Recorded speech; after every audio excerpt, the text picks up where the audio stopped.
भोसले निवास में बाजीराव की एंट्री ने उड़ाए भोसले निवास के सभी लोगों के होश।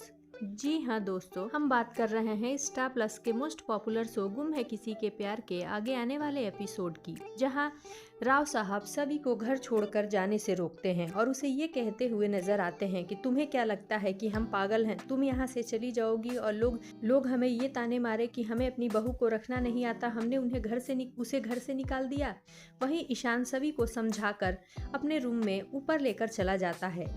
तभी इधर नीचे बाजीराव की एंट्री हो जाती है। बाजीराव को देख राव साहब पूछते हैं कि तुम यहाँ क्या कर रहे हो, जिस पर बाजीराव कहता है कि मैं अपनी ड्यूटी की सिलसिले में आया हूँ, मुझे कोई शौक नहीं है आपके घर आने का।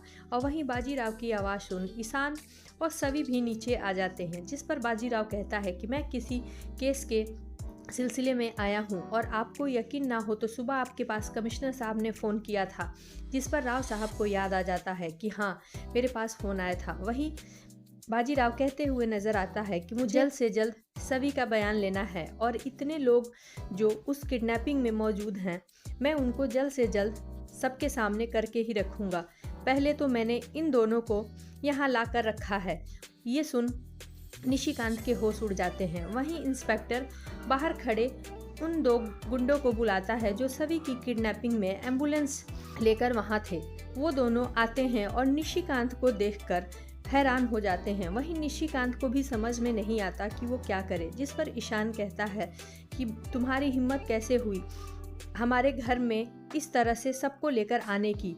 जिस पर बाजीराव कहता है कि मिस्टर ईशान भोज शांति रखो, मैं अपनी इन्वेस्टिगेशन पूरी किए बिना नहीं जाऊंगा। और उन गुंडों को कहता है कि बताओ सबके सामने कि तुम्हें किसने ऐसा करने को कहा था। वहीं वो गुंडे निशिकांत की तरफ उंगली उठा देते हैं। जी हाँ दोस्तों, अब आगे के एपिसोड में देखना दिलचस्प होगा कि जब निशिकांत का नाम सामने आ जाता है तो ईशान का क्या रिएक्शन होगा। क्या सभी अभी भी उस घर में रुकने के लिए तैयार होगी या रीवा और अक्का साहब किस तरह से सभी को उस घर से निकालने में कामयाब होंगी। सो बने रहिए आगे के अपडेट्स के लिए हमारे साथ।